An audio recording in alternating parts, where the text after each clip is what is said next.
They say that a European Jew once was in China and decided to come to the local synagogue. All the local synagogue members were eyeing him with surprise. After the services, a Chinese Jew comes over to their Chinese rabbi and asks, "Who is this?" The Chinese rabbi says, "This is a European Jew. This is how they look." "Strange," says the Chinese Jew. "He doesn't even look Jewish." We Jews, from time of immemorial, were called cosmopolitans.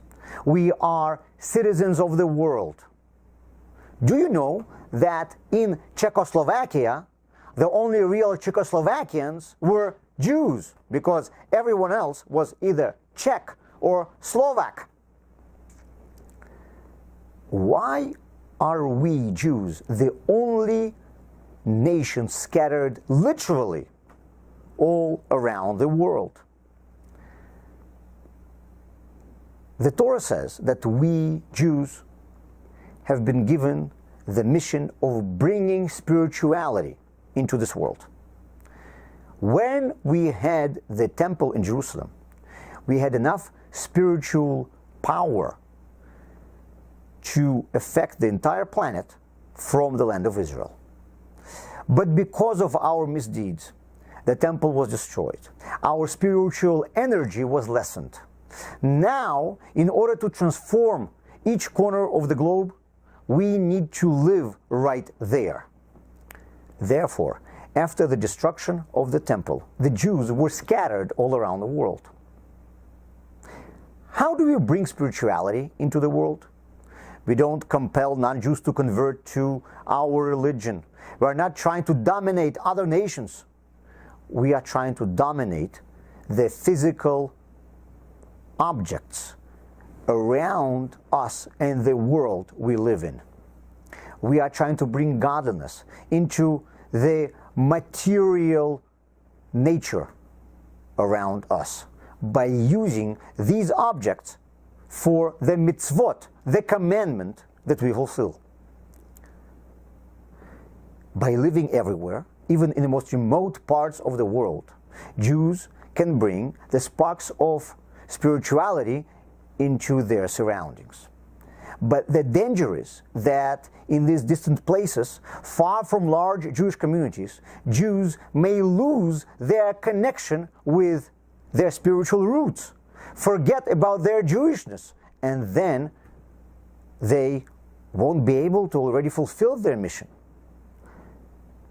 This is why there are shluchim, the emissaries of the Lubavitcher Rebbe, who create and run Chabad centers in every city and town, even in the most remote locations in the world. I was lucky. I became the Rebbe's emissary in Baltimore, a big Jewish city in the US. Many of my friends were sent to places where they are the only family that observes the Torah commandments in their city or even country. While helping various Chabad centers and giving lectures, I traveled to many different parts of the world.